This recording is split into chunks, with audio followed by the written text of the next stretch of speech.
Welcome back to renowned physicist Dr. Jeremy England, former professor of physics at MIT, author of Every Life is on Fire, currently a machine learning researcher in the biotech industry here in Israel.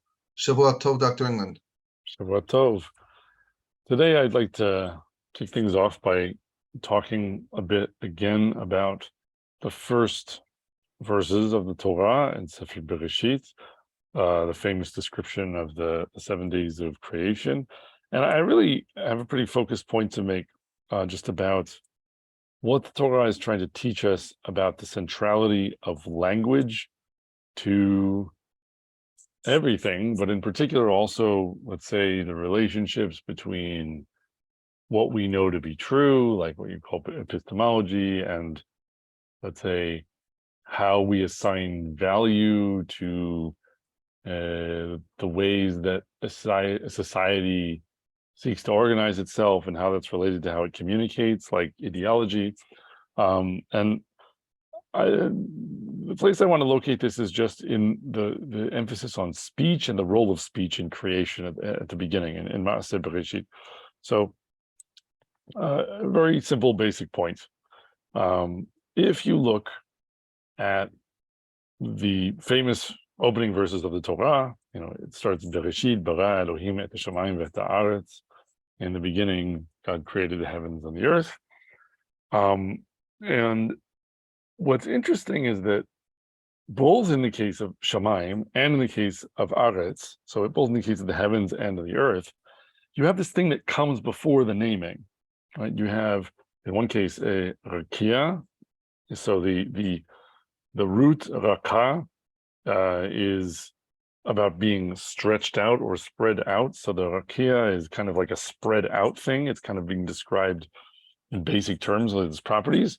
And then it gets named Shamayim. So the pasuk that we have where we first get Shamayim, other than when we introduce the idea of Hashem creating Shamayim v'aretz, is not the first moment when this thing is mentioned. Like first we're told there's a rakia, and then it says Voikra, that Hashem called it, he named it Shamayim.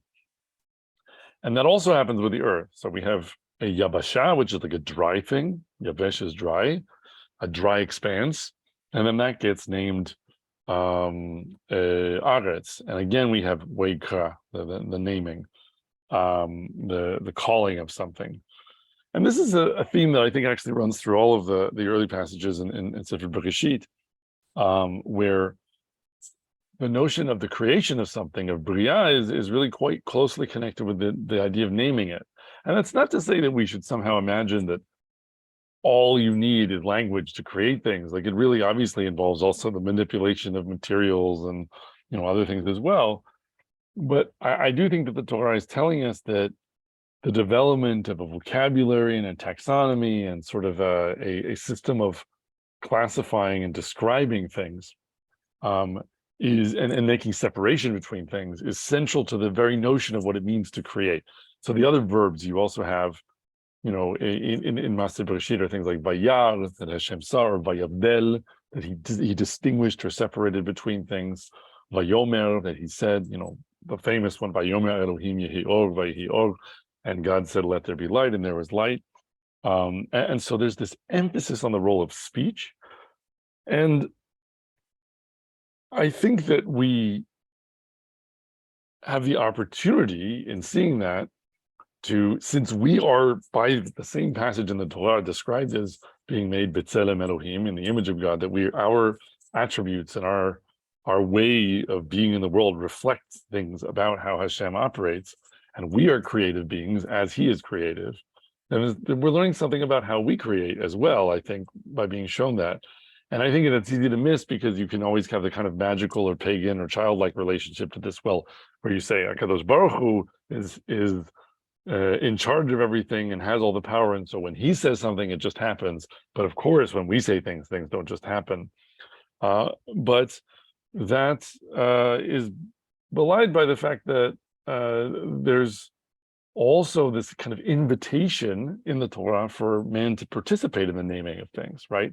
That HaKadosh Baruch Hu says, Lo tov hiyot ha'adam levado. It's not good for man to be alone. And so then he invites Ha'adam to give names to all the animals in Gan Eden. And so there's even this explicit emphasis on the idea that the human being participates in the naming of the pieces of creation that he encounters. And so he's kind of becoming a partner in the creation of the world, in this understanding that Bria, the creation, and naming are really not separable. So if we can run with this idea a little bit, I think the main point is that there is an aspect to what it is to describe the world, to develop a language for talking about the world, that is inseparable from any notion of what the world is. Like, you can't have a fully separated notion of there's what the world is, and then there's whatever ways we decide to talk about it. And of course, we can talk about it in different ways. We can speak about it in French, or we can speak about it in Japanese, but all of that is just kind of a surface description, but it's all speaking about what the world is, and that's already nailed down and fixed. And we're just, cobbling together ways of talking that try, to do the best describing what that is. But whatever it is what it is. And then we're just sort of attempting to summarize it or attempting to capture it with the languages that we develop. The Torah is trying to say something, I don't know if controversial is the right word, but more sort of aggressive or more radical about the nature of language. Because what it's telling us is, no, actually, you're not done creating the world until you give names to things. And there is the suggestion that, on the other hand, it's not just arbitrary. Like, you can't just say whatever and that is creation. It's like, it's more than just speech. There was a spread out thing, and it became Shamayim when it was named Shamayim. And there was a dry expanse, Yabasha, and it became Aretz when it was named Aretz. So you're dealing at some level with somewhat immutable realities of what the world is, but also the language you develop for talking about the world somehow kind of fills in a lot of very significant blanks that finish the job of determining what the world is and how things are. And I think this idea really, in an interesting way, works its way into modern philosophy, even if we're moving outside of the realm of Talmud Torah, although perhaps in a way that is unsurprising. So in the writings of Ludwig Wittgenstein, you have this idea. He was a 20th century philosopher who was famous for his interest in language and the nature of language and philosophizing about that. He was also the son, I believe, of the son of converted Jews. So he was a baptized Austrian, but had clearly Judaic culture, very recently in his family history that worked its way into his philosophy. And so he put forward this idea that the borders of my language are the borders of my world. And that, I think, is more or less summarizing kind of part of the point that we're trying to make here, that you don't really finish being able to say what the world is without making commitments and choices about what the language game you're playing is, of how you're going to characterize the world and describe it. And that applies across the board. So I think an easy way for me, from my let's say vocational background, to appreciate this issue, is to think about the difference between biology and physics. That physics approaches the world and it sees things like distances and periods of time and quantities of mass, and starts to assess those things in different contexts and find relationships between how much mass was here at what time and traveled what distance, and what's related to those kinds of quantifications made in other places and times, etc. Whereas a biologist would come to the same system, the same set of observations, and they would really characterize things totally differently and say, oh, well, this is a living cell and this one is not alive, and you can tell that it's not alive because of the following, etc. And it's not a fundamentally quantitative description. It's much more holistic and qualitative in its approach to the same system. So you can measure physical quantities, or you can make biological assessments in the same set of things. And of course, there's some sense in which they have to relate to each other because you're talking about the same lump of matter or the same piece of the world, but they are different languages, and they create or sort of complete the creation of the world in different terms, in a sense. even if there's some need for them to cohere with each other, if they're each going to say things that are true, because they are kind of grabbing onto different pieces of the elephant, so to speak. So why is that important? What does that have to do with, the mission of the Oved Hashem? What are we trying to understand from the Torah that this can teach us? I think the significant point there, there's a number that you could draw. A basic one certainly is that when we look at what the Torah is trying to tell us about Maseh Bereshit, we should not think that somehow there's only one way of talking about the past or talking about, the way the universe got the way it did, and we have to pick whether we trust that this account is the fully correct, comprehensive, and perfect and accurate one, and all others must therefore not be, or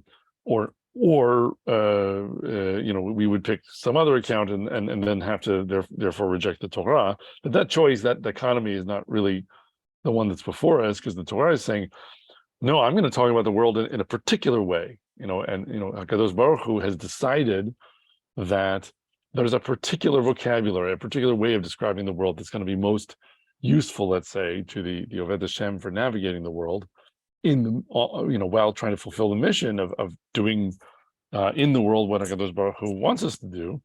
And so when you talk about the world in those terms, suddenly you sort of slice it into pieces that are going to make it accessible for the purpose of that mission. So you need things like light and dark, and land and sea, and fish and birds, and men and women. All these different ways of taking the whole fabric and cutting it into this patchwork that makes it practical to relate to the different pieces and talk about them and their relationships. But of course, you could take the same world and talk about protons and electrons, or talk about DNA and proteins, and that works too. But the Torah isn't speaking that language, not because, in a sense, it isn't in any sense accurate, or it's not useful in certain circumstances, but it's not the central language that is needed for the mission of Mamlechet Kohanim, of this nation of priests that the Torah is trying to create. That already, I think, is a significant point in terms of how we understand the language the Torah chooses to use in characterizing things. Like it should be thought of as there were different ways of saying things that were true, and the Torah chose this way because of the use that way of saying things has.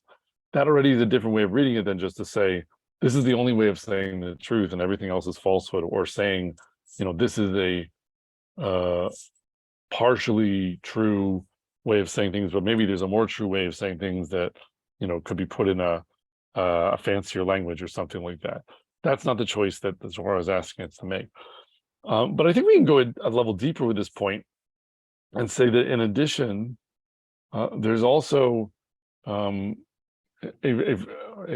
very, let's say, it's a profound claim that I would say is not well appreciated in this world, in this society, which is that language really is inseparable from ideology, and vice versa, and that you don't get to say, let's just talk honestly and accurately and truthfully about what the world is and what's going on in it. And then, yes, we can have discussions about what should go on and, make value judgments, but we can do that over here. And first, we'll just nail down, so to speak, all the facts about what's happening, or, try to stay neutral and objective. It's maybe sometimes more or less, possible to do a bit of that, but you never can fully disentangle these two things, like the sort of assignment of value and purpose and meaning and judgment on the one hand, and the sort of characterization and description and assessment in more sort of dry and value neutral terms, as people sometimes might imagine would be the case. And I think we can get to a few reasons why that's very practically significant, especially in the present era. But I'll just point out that this is, I don't want to suggest that Tanakh is treating this as a trivial or simple issue, because really we have to give credit to both sides of this argument. And I think you see that in Tanakh in various places. So on the one hand, I think it's certainly true that there is a sense that we can't quite give up on, that there must be some things about the world that are just true in any language that's going to be accurately characterizing what's going on. And they aren't so sensitive to this kind of, oh, you're choosing this language and you're kind of constructing the world a certain way. And I think that I see in various passages in Tanakh a suggestion that maybe the way Tanakh tries to get at that idea is the idea of davar Hashem, like the word of Hashem, that there are some things in the world that are so bright and clear distinctions that we don't imagine somehow that different people could say different things and talk about the world a different way, and that those ways of talking either would or wouldn't recognize those distinctions.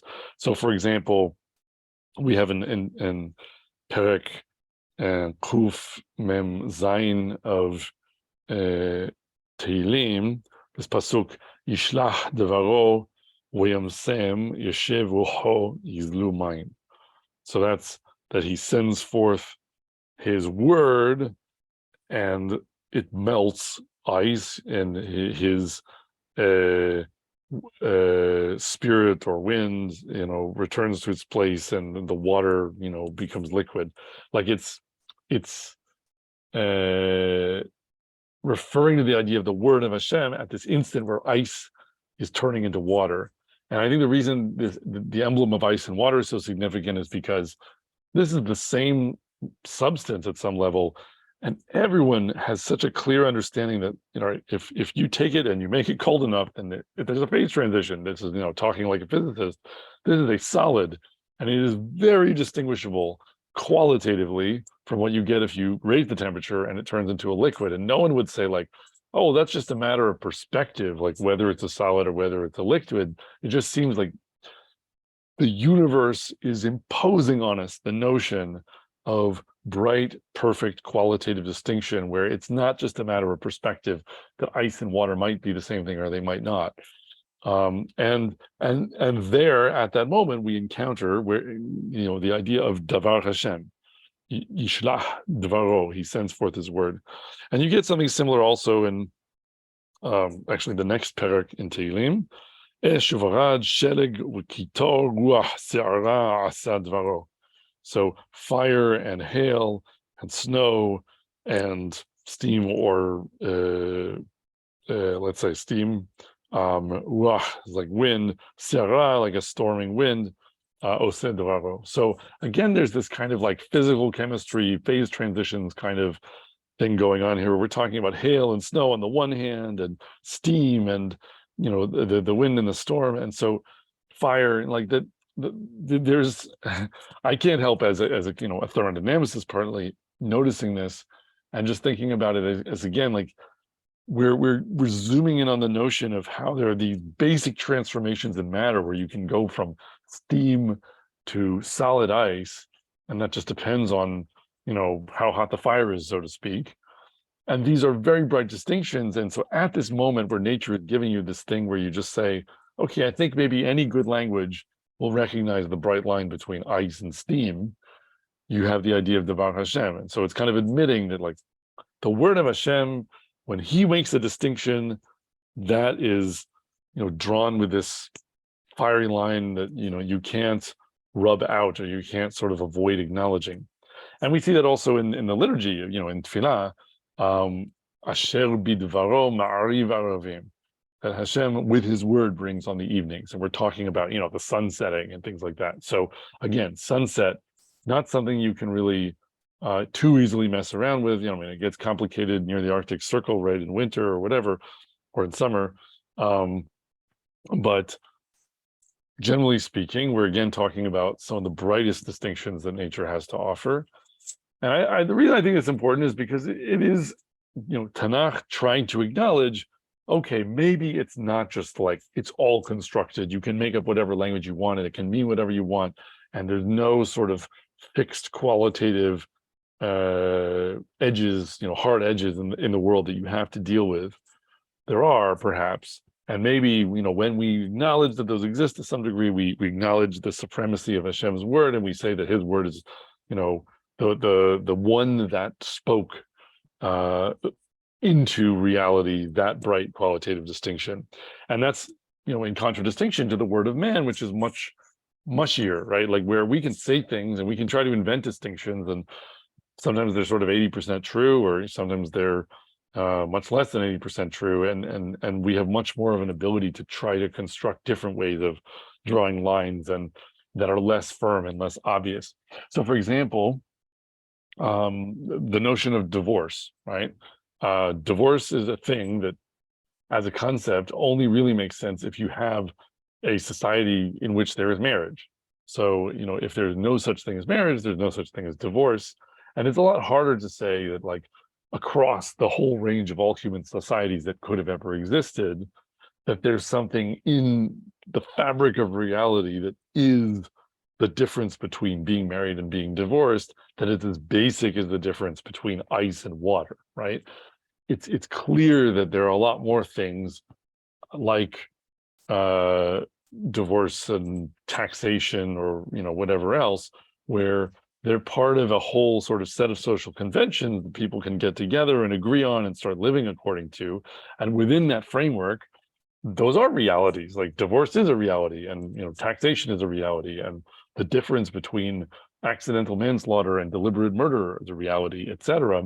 But these are things that have a lot more to do with subtleties and how people try to break the world into different pieces. And if they don't break the world into pieces that have such a thing as marriage, then it's going to be a lot harder to talk about the definition of divorce and explain it to someone who's speaking a language that doesn't embrace the concept of marriage. So, you know, that's one example. I think, you know, the Torah gives others. I mean, for example, tzara'at, this notion of a strange anomaly in the skin of a person that is constructed within a framework of procedures where only a priest, a kohen, can identify this and call it tzara'at. So there's no such thing as tzara'at unless a kohen says it's tzara'at. You know, that I would present as an